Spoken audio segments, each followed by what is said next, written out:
Glória a Deus. A paz do Senhor, querida. Amém. Tudo bem com vocês? Amém.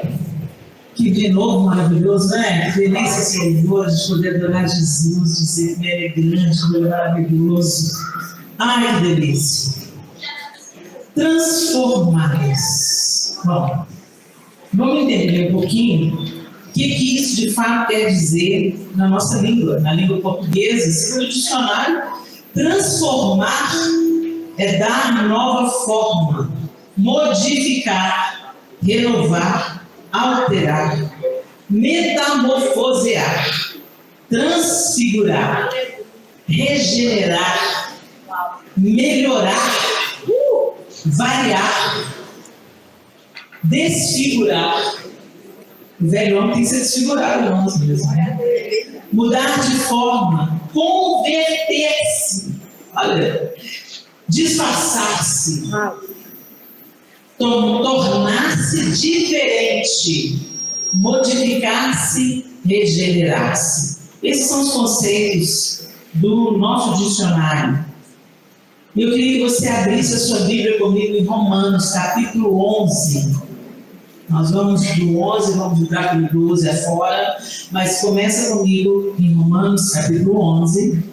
E eu vou pedir a autorização de vocês, a licença de vocês para usar uma versão mais atualizada. É a nova tradução linguagem de hoje, NTLH. Ultimamente a última vez que eu li a Bíblia, eu li nessa versão.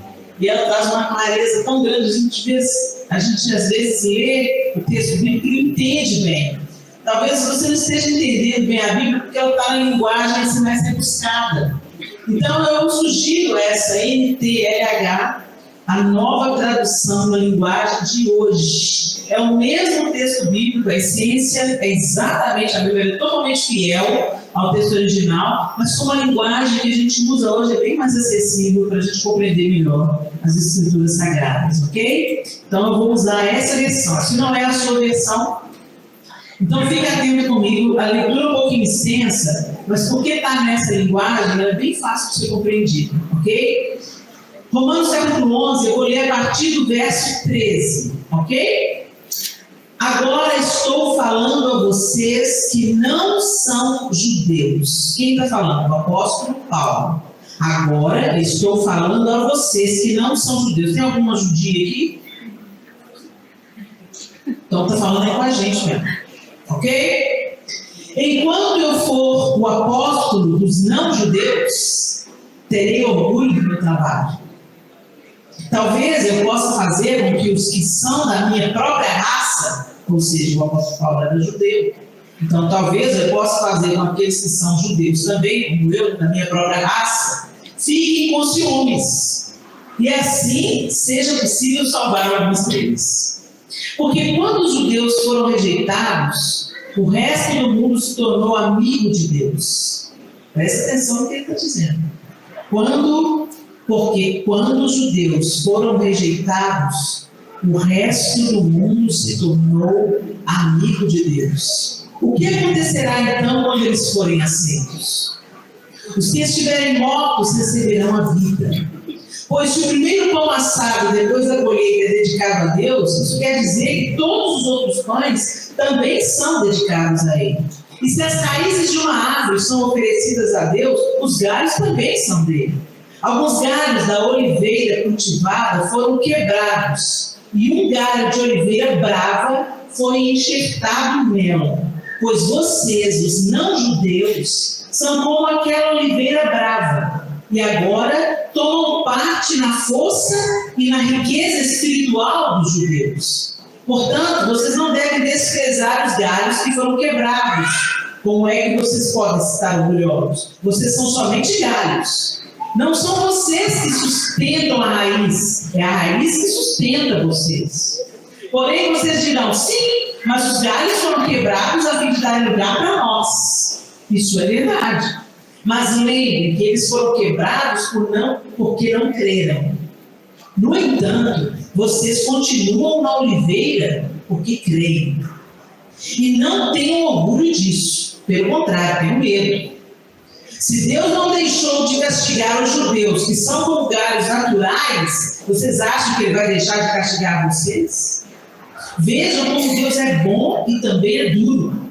Ele é duro para os que caíram e bom para vocês, se continuarem sempre confiando na bondade dele. Senão, vocês também serão cortados. E se os judeus abandonarem a sua descrença, serão enxertados na oliveira cultivada, pois Deus pode enxertá-los de novo. Vocês, não os judeus, são como aquele galho de oliveira brava que foi cortado e enxertado contra a natureza na oliveira cultivada. Os judeus são como uma oliveira cultivada. Portanto, para Deus será muito mais fácil enxertar de novo na própria árvore deles esses galhos quebrados. Vamos dar uma pausa aí, só para eu localizar vocês. Vamos fazer uma retrospectiva? Deus cria um homem e mulher. O homem escolhe a desobediência. A mulher cai, seduz o seu marido, os dois caem e entra para o nosso DNA a queda. Então, nós já nascemos pecadores. Todos somos pecadores.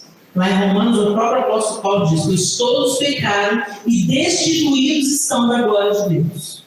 Então, a partir do momento que a gente fala assim, quero encontrar com a Eva, vou dar um tapa nela.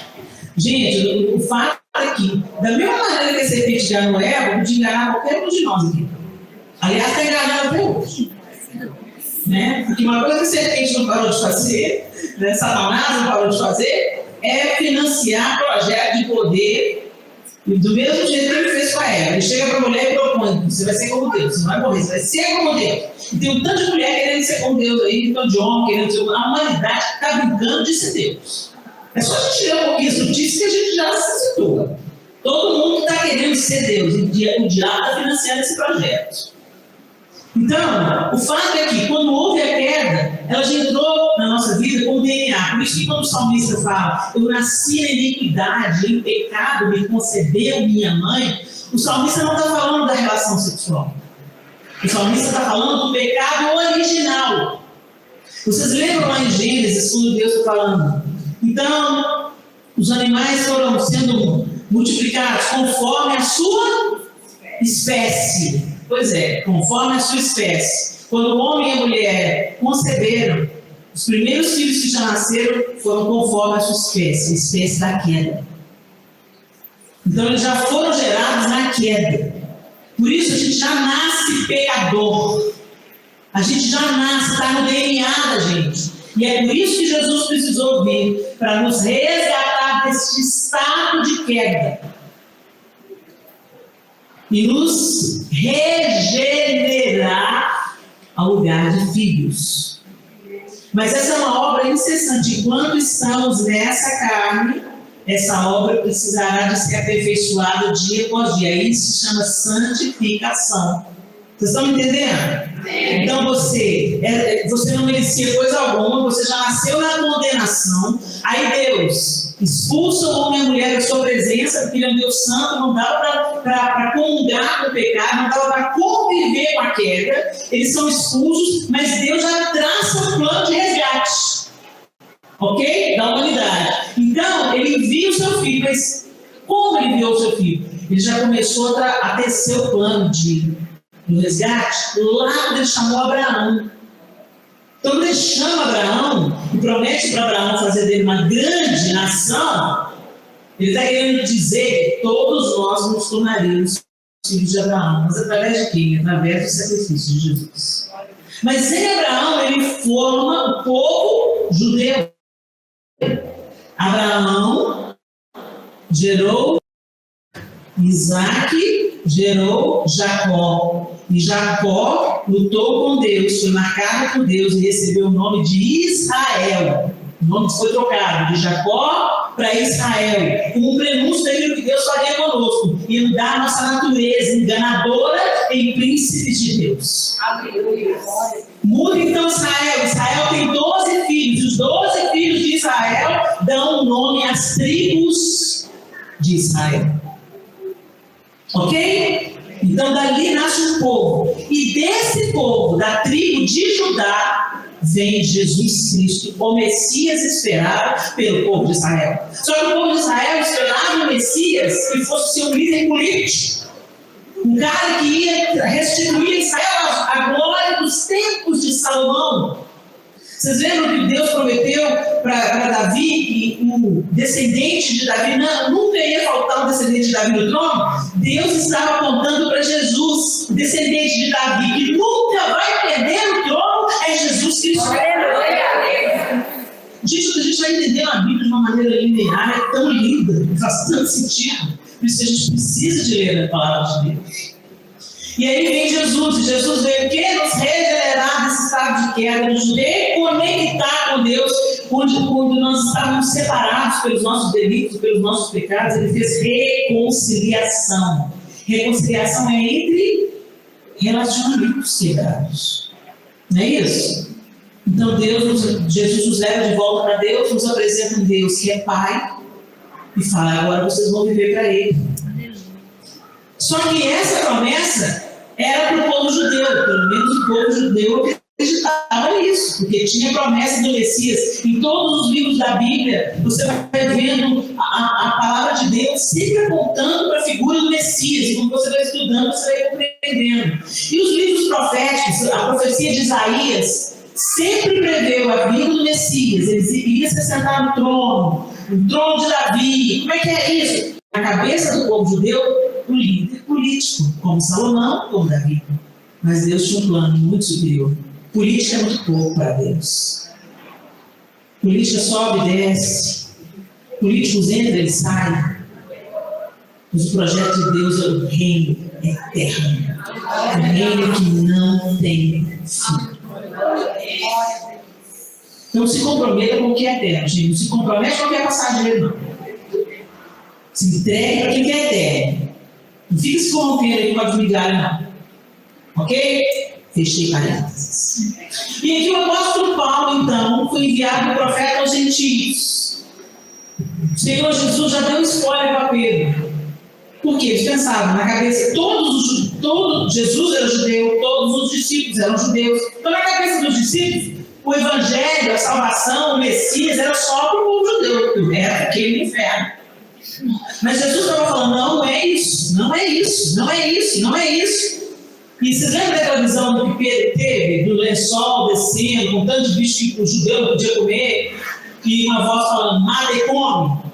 Jesus já estava dando spoiler para Pedro: a salvação não é só para vocês judeus, é para os gentios. Quem é gentio? Nós que não somos judeus, somos gentios. Ok? E aqui o apóstolo Paulo está falando: eu estou falando para vocês. Vocês são como o galho de uma oliveira brava. Só que a oliveira natural, ela estava desgalhada, porque muitos não creram no Messias. Os judeus viram o Messias de Deus. Eles experimentaram os seus milagres. Eles caminharam com Jesus. Mas no final, o crucificaram. Mas esse era o plano de Deus para nos incluir. Deus pega o seu milagre, você pensa que está dando errado, está dando certo. Mas Jesus morreu. Oh, que sábado tenebroso aquele dos discípulos. Só que a gente não tinha a menor ideia do que ia acontecer no domingo. Então presta atenção no que eu estou te falando. Você pode estar vivendo uma situação muito difícil hoje. Você está no sábado. Vem, filho, aí, vem de mim. Vem, filho.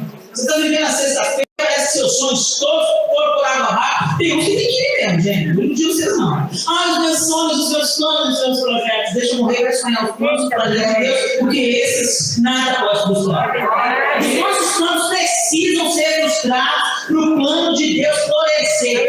E fica cheia de quando Deus é muito melhor que nós.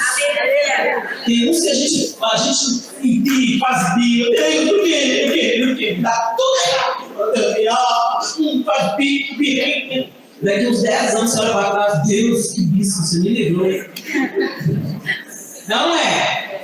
Então, quando a coisa está dando errado, você está confiando no Senhor, está andando diante dele, está colocando a sua vida diante dele, em oração, em súplica, perseguindo os passos de Jesus. Você pode ter certeza, as coisas vão cooperar para o seu bem. Porque amar a Deus é só fazer isso do te amo. todas as coisas cooperam para o bem daqueles que amam a Deus, e amar a Deus é obedecer. Não tem amor a Deus sem obediência. Vou lembrar outro versículo, não sou eu que estou falando, né? É o Senhor. Aquele que tem os meus mandamentos e os obedece, esse é o que me ama. E aquele que me ama será amado do meu Pai. E eu também o amarei e me manifestarei. Então, amar a Deus é cantar canção de amor, da adoração, de colocar, rolar, cantar, as músicas mais lindas, compor, as músicas mais lindas. Saul fazia isso. Deus aborreceu dele, porque ele desobedeceu a Deus. Então, é a mesma coisa. Imagina se o João fala: te amo, você é linda, cheirosa, minha esposa. E aí vira as costas do tempo. Isso é amor? Não. Então, amor é obediência. Ok?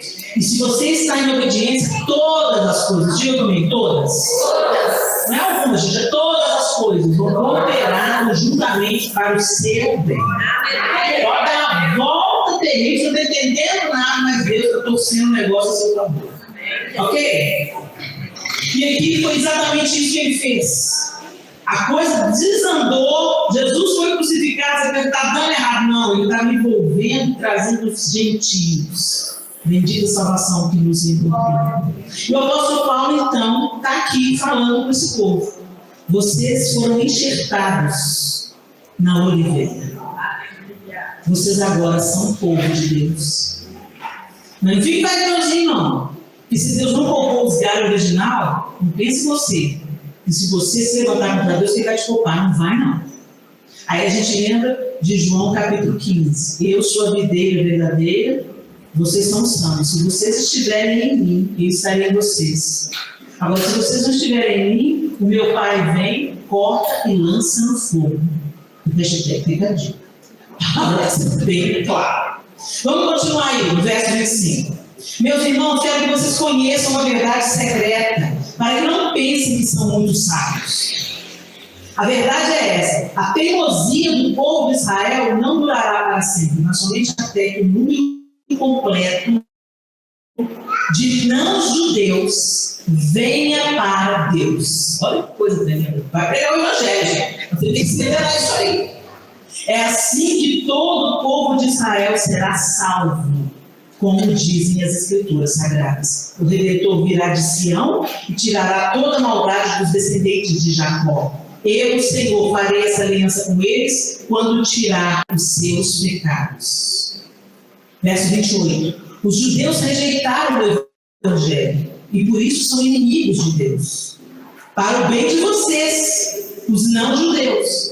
Mas pela escolha de Deus, eles são amigos dele por causa dos patriarcas, Abraão, Isaac e Jacó. Lembra? Porque Deus não muda de ideia a respeito de quem ele escolhe e abençoa. Olha que tremendo isso, gente. Deus não muda de ideia a respeito vou explicar assim, de quem ele escolhe e abençoa. Mas no passado, vocês que não são judeus desobedeceram a Deus. Porém agora vocês receberam a misericórdia de Deus por causa da desobediência dos judeus. Vocês estão comigo, gente? Amém. Assim, por causa da misericórdia que vocês receberam, os judeus agora desobedecem a Deus, para que eles também possam receber agora a misericórdia dele. Pois Deus fez com que todos se tornassem prisioneiros da desobediência, a fim de mostrar misericórdia a todos. E aí ele termina esse capítulo, verso 36. Pois todas as coisas foram criadas por ele, e tudo existe por meio dele e para ele. Glória a Deus para sempre. Amém. Agora vira a página e vai para Romanos 2. A continuação do capítulo 11. Portanto, depois de tudo isso que eu falei para vocês, que vocês não eram dignos de si mesmos, que Deus elegeu um povo, mas que Deus permitiu que esse povo rejeitasse o seu Messias para incluir todos vocês, enxertar vocês, dar direito, acesso a vocês, gentil, à salvação. Portanto, meus irmãos, o apóstolo Paulo continua, por causa da grande misericórdia divina que fez isso, né, por nós, peço que vocês se ofereçam completamente a Deus, como um sacrifício vivo, dedicado ao seu serviço e agradável a Ele. Essa é a verdadeira adoração que vocês devem oferecer a Deus. Não vivam como vivem as pessoas deste mundo, mas deixem que Deus os transforme por meio de uma completa mudança da mente de vocês. Assim, vocês conhecerão a vontade de Deus, isso é, aquilo que é bom, perfeito e agradável a Ele. Presta atenção. Não vivam como vivem as pessoas deste mundo. Não vos conformeis com este século, na linguagem ao meio da revista atualizada. Aí a gente fala assim, me conformo mesmo. Olha que absurdo, bebê. Olha a roupa dela, me conformo. Não é isso. Não é isso que eu estou falando. Não se conforme, não entre na forma, não seja do mesmo jeito, não faça as mesmas práticas, não pense da mesma maneira, não se vista da mesma maneira. Ai, Helena, então é para a gente ser estranho? Não. Não é para você ser estranho, é para você ser bizarro, é para você ser parecido com Jesus. Aleluia! Jesus andava com os pecadores, mas não falava como eles, não era como eles, não pensava como eles. E por isso quem andava com Jesus era transformado, não o contrário. O que o apóstolo Paulo está falando para a gente? Não vivam como vivem as pessoas deste mundo, mas deixe que Deus os transforme por meio de uma completa mudança de mente. Gente, por que a nossa mente tem que ser transformada? Porque assim, a Bíblia também diz, assim como nós pensamos, assim somos. Nós reproduzimos nas nossas escolhas, nas nossas reações, o que está dentro. Por isso que Jesus falou assim, não é o que entra que faz mal, é o que sai. Não é o que entra pela garganta, entra pela boca, desce pela garganta, vai para o estômago e depois é rejeitado pelo corpo, que é problema. O problema é o que nasce dentro do coração. E sai para fora em forma de palavra, e sai para fora em forma de gritaria, e sai para fora em forma de vingança, de ódio, de ele não me paga, eu vou ter outra resposta, ele vai ter comigo, os patrão malditos. É isso que contamina a gente. E a maioria da nossa contaminação vem por aquilo que a gente fala, porque a boca fala do que está cheio do coração. Por isso que na hora da crise, o que está dentro é que vem para fora. É igual o copo. Se eu derramar esse copo aqui, a gente vai cair Coca-Cola? Por que não? Porque tem água dentro. A gente só derrama daquilo que a gente está cheio. Então, quando você quebra o pau no seu trabalho, não foi um momento, foi nervosismo, não foi nervosismo. Sacudiu, a vida te sacudiu. O que derramou é daquilo que você estava cheio. E a gente está cheio de ódio, a gente está cheio de ressentimento, cheio de contenda, cheio de sentimento de vingança. E é isso que Jesus quer transformar. Ele quer transformar o coração. Cutuca a sua mulher que está dormindo do seu lado e fala assim, acorda aí. Acorda essa palavra para você, velho. Não precisa dar esse sono do inferno. Se tivesse assistindo Netflix, estava com uma butuca do olho assim. É isso que acontece, é por isso que quando você começa a ler a Bíblia, te dá um sono. Você pensa que é só sono, seus olhos estão movidos. Não é não, gente. Você lê romance, você lê um pornô leve, né? Porque hoje o pessoal fala que é uma leitura erótica. É pornografia, gente. Uma pornografia sofisticada, mas é pornografia. Tem um tanto de mulher consumindo isso. Nessa hora não dá sono. Não tente. Se você não sabe, não tente. Mas não dá sono. Mas se você vai ler a Bíblia, ai, que sono que dá. Você acha que esse sono é natural? Por que você faz tantas outras coisas e não te dá sono? Mas na hora de orar e ler a Bíblia, lição de boca. Isso é uma batalha espiritual, gente. O diabo não quer que a gente tenha acesso àquilo que vai nos libertar. Ao conhecimento que que vai transformar a nossa mente pelo poder do Espírito, não pelo poder do intelecto, pelo poder do Espírito, agindo naquilo que a gente lê, agindo, nos convencendo, nos santificando. Por isso que o apóstolo Paulo está falando aqui que deixe que Deus transforme. Que interessante isso, deixe que Deus transforme. É porque você pensa que você pode mudar você mesmo? Não, você se abre para mudança. Mas quem muda é Deus. Como é que a gente se abre para mudança? Chegando mais perto. Chega perto da luz, que a luz revela o seu estado. Quando você se aproxima de Deus, buscando uma intimidade, quando quer me aproximar de uma pessoa, quando você quer se aproximar de uma pessoa, o que você faz? Pensa aí, qual é a sua estratégia? Você quer ficar amigo de alguém, você está de olho naquele gatinho. Como é que você conheceu seu marido para as casadas? Como é que você conheceu seu marido? Qual foi a estratégia que você julgou? Aí a gente quer fazer o quê? Encontro, né? Primeiro fica olhar, olha, sorrisinho, colocatina. Aí depois vamos comer o sanduíche, quer dizer, vamos criar oportunidade para conversar. Se conhecer para saber se é tudo, isso tudo mesmo ou se é fake. Tem gente que não é esse, mas não é. Lindeza, você vai conversar meia hora com Jesus para você correndo. Não é assim? Mas a gente quer o quê? A gente quer interagir, quer chegar mais perto, quer ter uma oportunidade para conversar. Quando eu conheci o João Lúcio, a gente estudava na mesma escola. E aí nós fizemos uma festa surpresa para a nossa professora de música. E eu estava no meu segundo ano do segundo grau e o João estava no terceiro ano de uma outra escola. Ele tinha estudado na mesma escola que eu, então nós tínhamos amigos em comum. Durante todo o ensino fundamental, ele estudou. Da quinta à oitava série, ele estudou na mesma escola que eu, ao mesmo tempo que eu também estava estudando lá. Mas a gente não se conheceu. Aí no terceiro ano, ele estava no terceiro ano, fazendo Poltec, e eu continuava tirando o Teixeira da Costa, fazendo o magistério. Eu estava no segundo ano e ele no terceiro ano. E aí, fomos fazer uma festa surpresa para a professora no dia 1º de maio de 1987. Eu sou viva.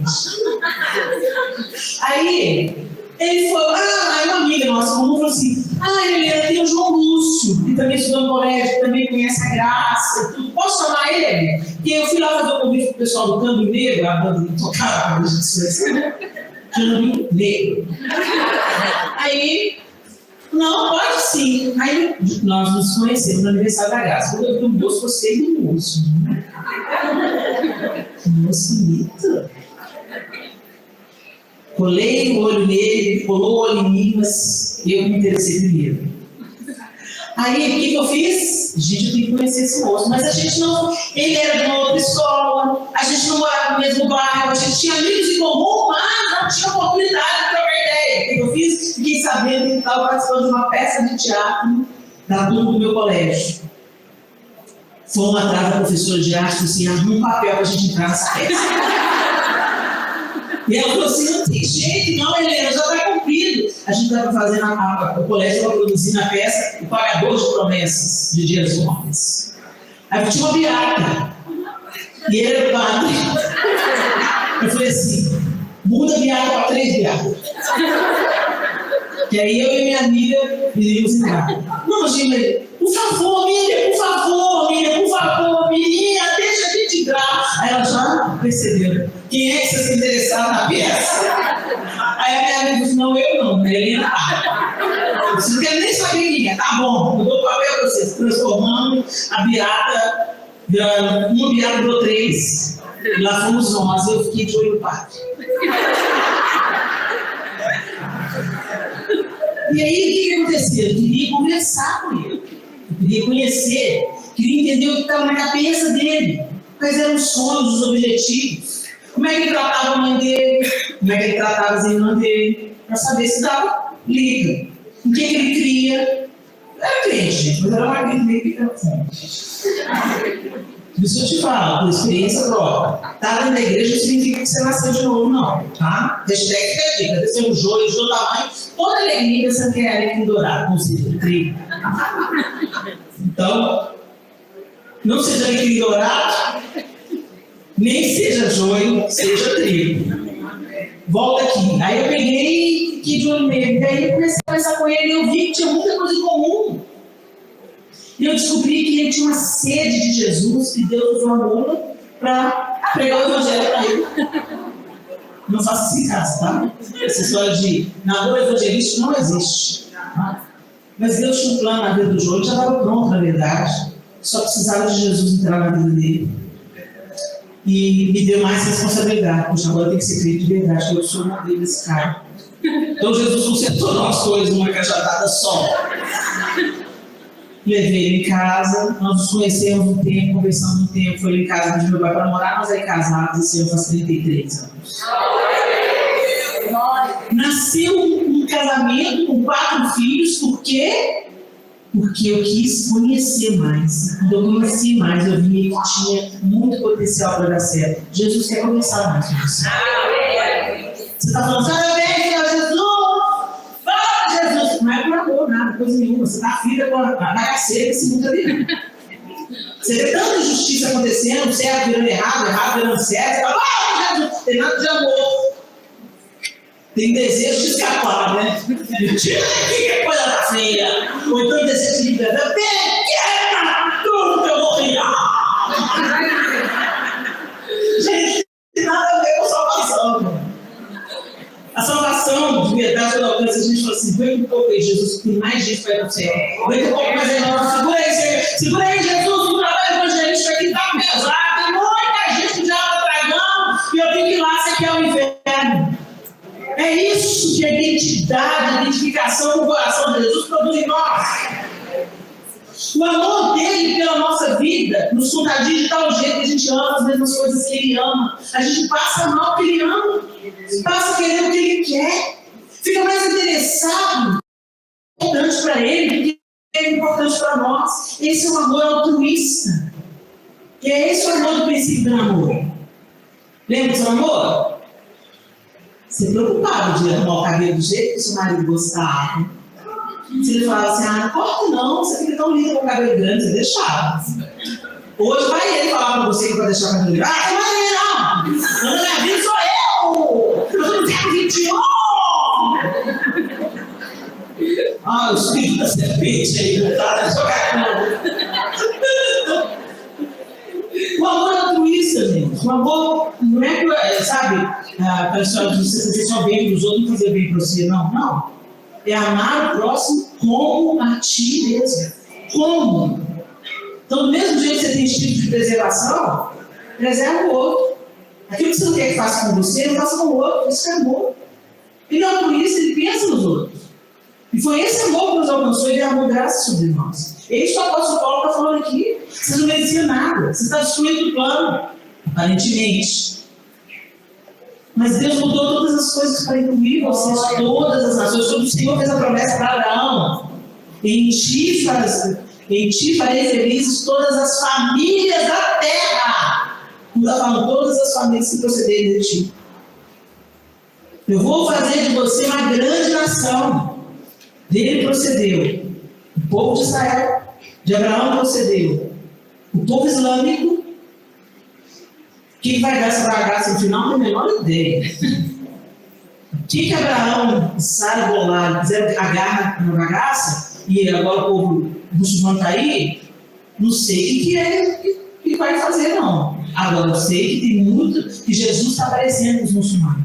O evangelho não pode entrar, eles são muito xiitas, muito fechados. Então Jesus está aparecendo em sonhos e revelando em sonho para muitos muçulmanos que estão sendo batizados clandestinamente. Glória a Deus. Aleluia. Ou seja, o Senhor está fazendo. A obra está rolando, o plano está rolando. Segue o plano está seguindo. O pau está quebrando aí, você pensa, acabou não, está no meio. Pau quebrando, a profecia está cumprindo. Segura aí. Fica firme aí. Agora vamos fortalecer, agora vamos derrubar. Mas Deus é como injusto. Nós precisamos de ter a nossa mente transformada. Que a mente transformada vai gerar uma nova atitude. Uma nova palavra vai sair da nossa boca. Uma nova reação vai sair do que era antes uma reação de ódio, de raiva, de eu quero te quebrar sua cara. Você começa a ver que o Espírito Santo está fazendo uma obra poderosa em você, quando antes você entrava em todos os barracos. E agora não entra mais. Eu vou dizer, não acho isso não. Vou escolher minha zero. Tchau. Quando alguém te agride com palavras, você fica assim meio que anestesiado. Olhando para a cara da pessoa. Em outros tempos, você dá uma voadora nela.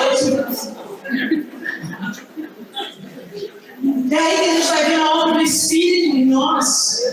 Mas a palavra interessante que eu quero trazer para vocês aqui é que o apóstolo Paulo está dizendo, e eu por isso fiz questão de trazer essa versão.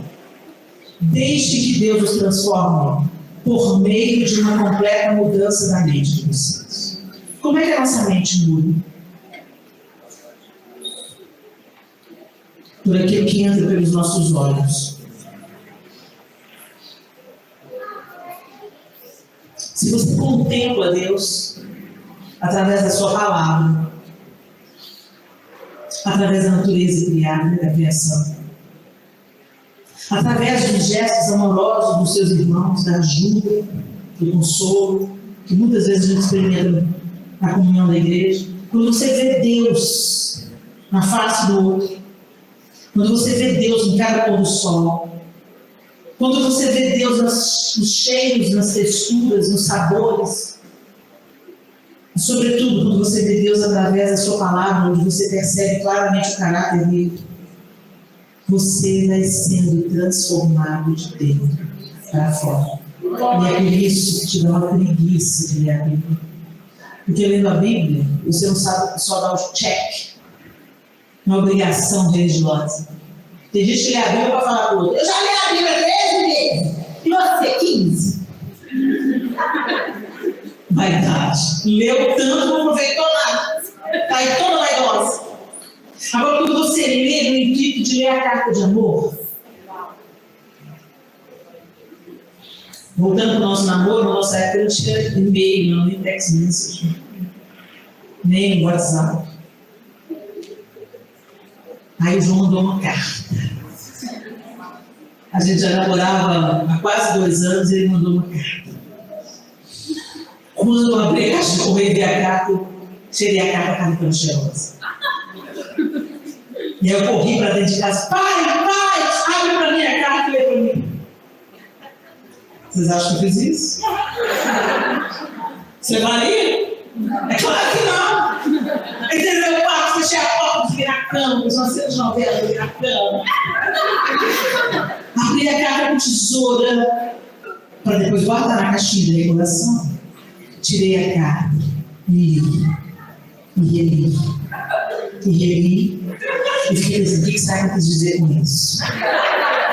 Eu queria ler as entrelinhas. É isso que Deus quer que a gente faça.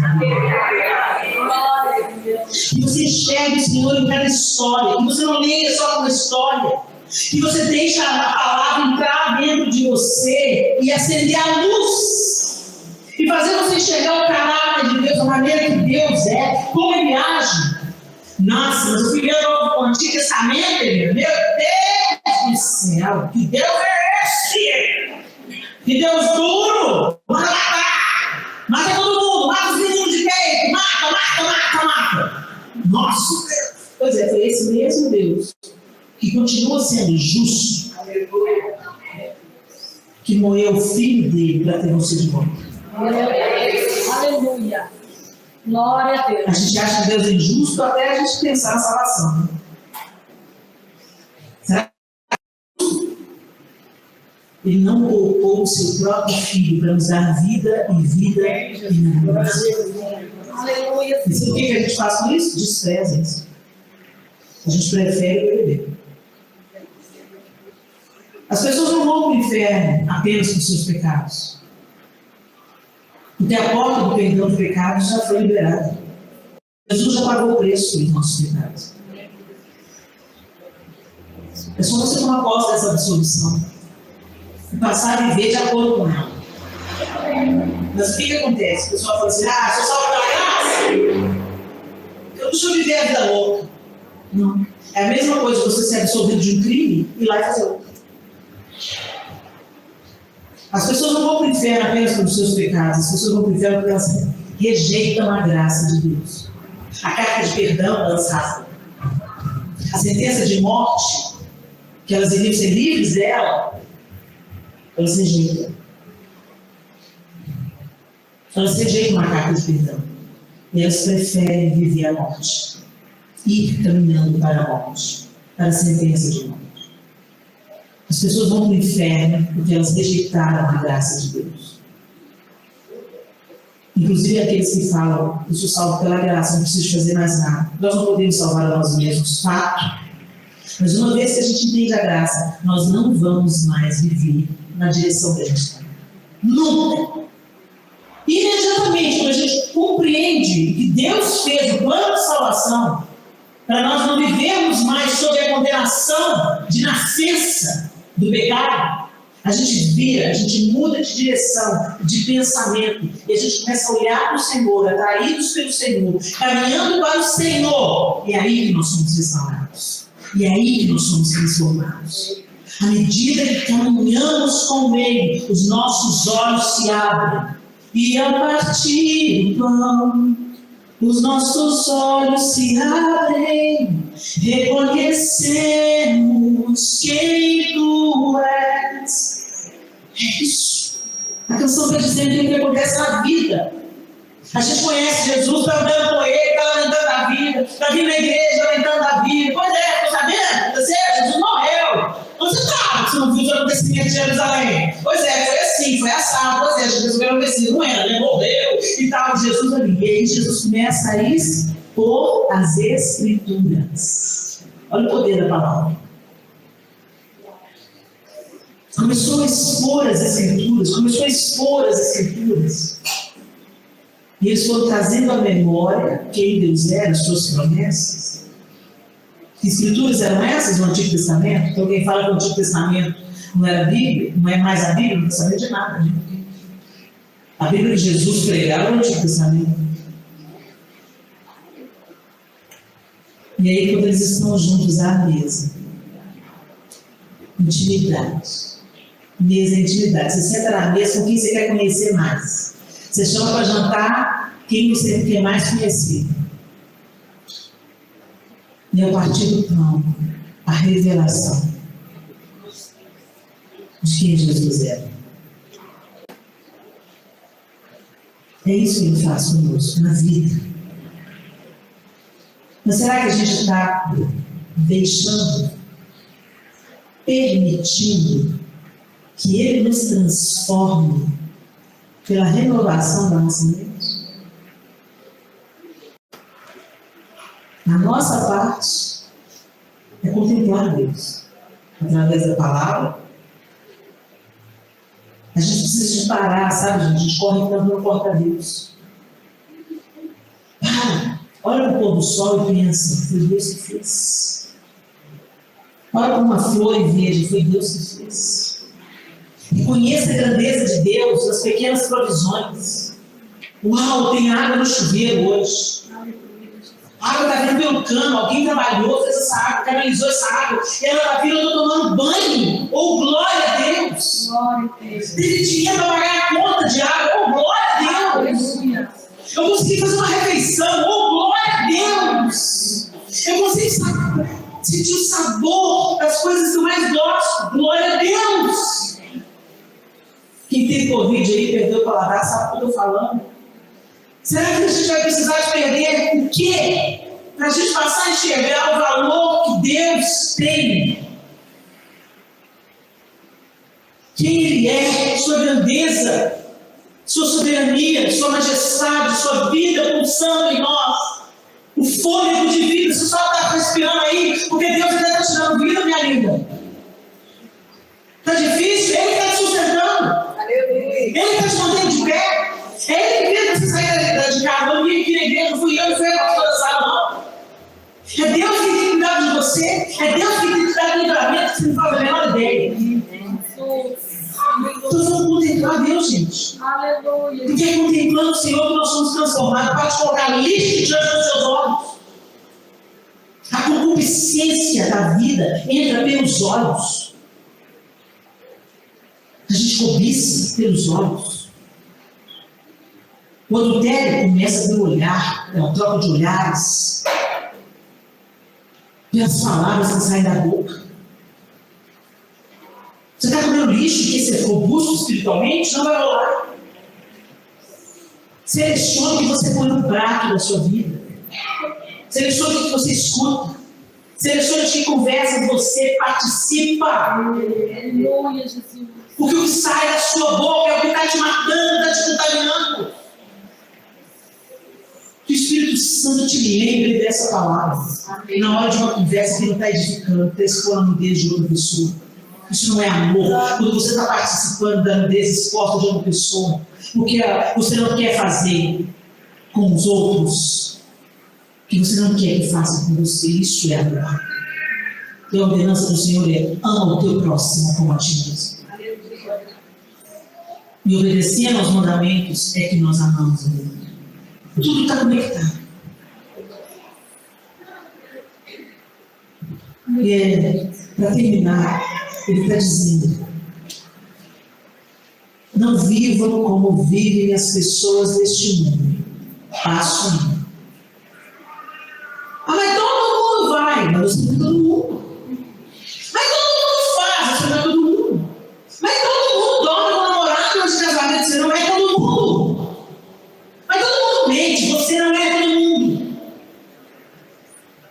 Mas todo mundo bebe. Você não é todo mundo. A escolha é sua. Porque o alerta está aqui bem claro. Não vivam como vivem as pessoas deste mundo, buscando esperança onde ela não está. Mas deixe. A primeira é uma decisão: eu não vivo como os outros vivem.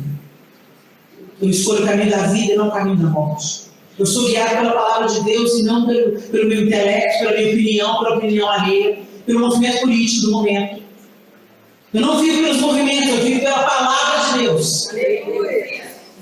O primeiro passo é esse. Deixe que Deus transforme por meio de uma completa mudança da mente de você. Segundo passo. Deixa Deus agir. Deixa Deus fazer. Chama o Espírito Santo. Espírito Santo. A gente quer muito no mover do Espírito. Maravilhoso.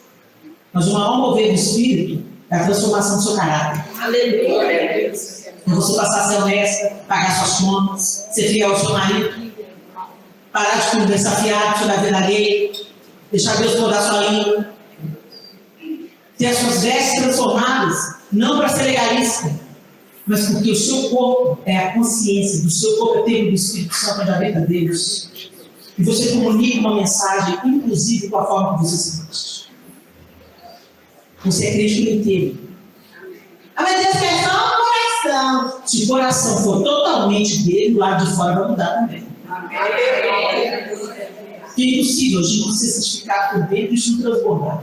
Transborda pela palavra, transborda pelo olho, transborda pelo ouvido, transborda na vida do outro, transborda em gestos de justiça e de bondade, de misericórdia. É impossível alguém que está tendo o coração transformado pensar só no próprio umbigo, segurar enquanto podia estar abençoando outra pessoa, não se empate com a dor do outro, não se envolver na causa da viúva e do órfão. É impossível um nascido de novo não se importar com justiça social. É impossível. Glória a Deus.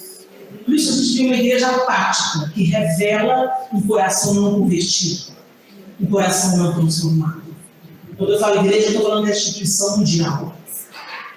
Igreja não é parede, igreja não é dominação, igreja é um conjunto de pessoas que se converteram a Jesus Cristo e são a representação de Jesus na terra, são o corpo de Cristo na terra. E o corpo de Cristo não joga com sensualidade na roupa, nem na maneira que se comporta. O corpo de Cristo é o corpo de Cristo.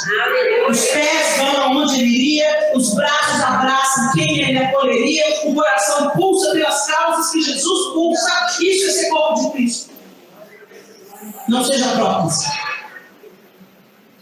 Seja corpo. A prótese parece corpo, mas é de plástico. Não tem vida, não tem sangue.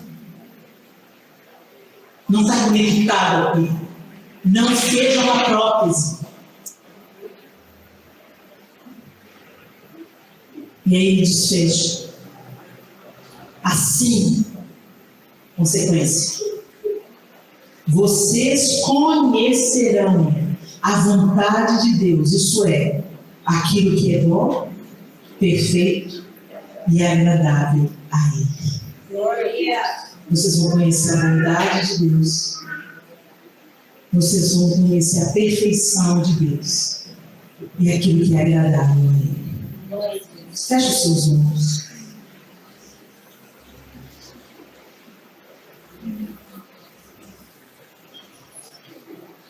A gente faz tentativas constantes de uma autotransformação. E não é isso que eu estou propondo aqui para vocês. A primeira iniciativa é: não vivam como as pessoas desse mundo vivem. Isso vai exigir decisão, sim.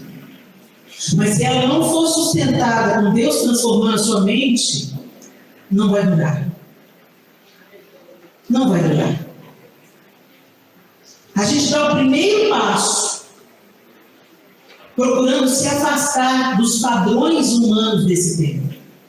O relativismo, o egoísmo, o egocentrismo, a busca desenfreada pela fama, a vaidade, a soberba, o exibicionismo. Você identifica e você fala: eu não vou mais comungar com isso. Eu não vou comungar com aquilo que o mundo tem de mal. Eu não vou fazer o que todo mundo faz. Esse é o primeiro passo. Mas ele tem que andar conjuntamente com a contemplação de Deus, com a busca dessa intimidade. Eu fui lá na Bíblia e eu insisti na Bíblia: deixa a gente entrar para o teatro. Eu quero conhecer esse moço. O que você está fazendo para conhecer mais Jesus?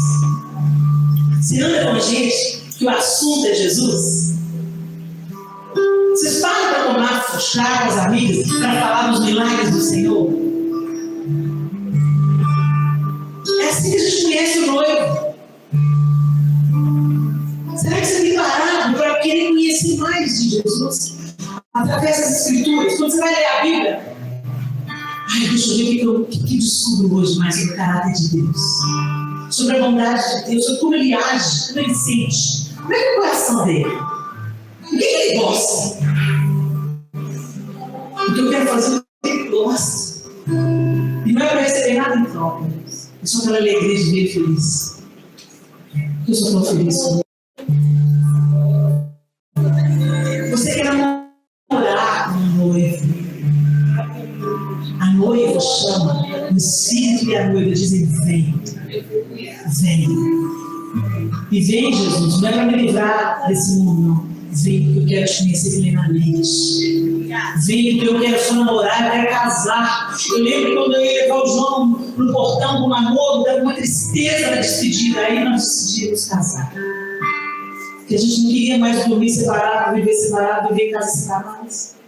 E é isso que o Senhor quer plantar em nós. Um desejo pelo noivo, não pelas árvores do noivo, não pela riqueza do noivo, não pelo que o noivo pode me dar, mas pela pessoa do noivo.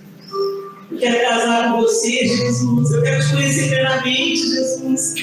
Eu quero entrar no gozo do Senhor. Aquilo que olhos viram, nem ouvidos ouviram, nem jamais penetrou no coração humano. O que é isso que vai ser, Jesus? Nem o casamento vai fazer falta. Nada vai fazer falta. Nada. Porque eu vou estar plena no Senhor. Esse desejo pelo noivo tem que ser cultivado com cartas de amor que a gente lê e que a gente manda. Manda cartas de amor para Jesus. Você já escreveu cartas para Jesus? Tem um livrinho das cartas. Faça o seu caderno de conversa com Deus. Às vezes você tem dificuldade de falar, escreve: Jesus, hoje eu estou mal. Hoje eu estou triste, Jesus. É tão edificante. Depois de anos você lê e você marca: Jesus, o Senhor fez milagres. Deixe que Ele transforme a mente de vocês, para que vocês experimentem sua boa, perfeita e agradável vontade. Está tudo acontecendo junto, você dá um primeiro passo na direção dele, ele dá um outro passo na sua direção. Quando você menos esperar, ele está transformando, ajustando, curando, jogando bálsamo, apagando os traumas. À medida que a gente anda com ele, de fé em fé, de glória em glória, até o dia do casamento, até esse dia perfeito.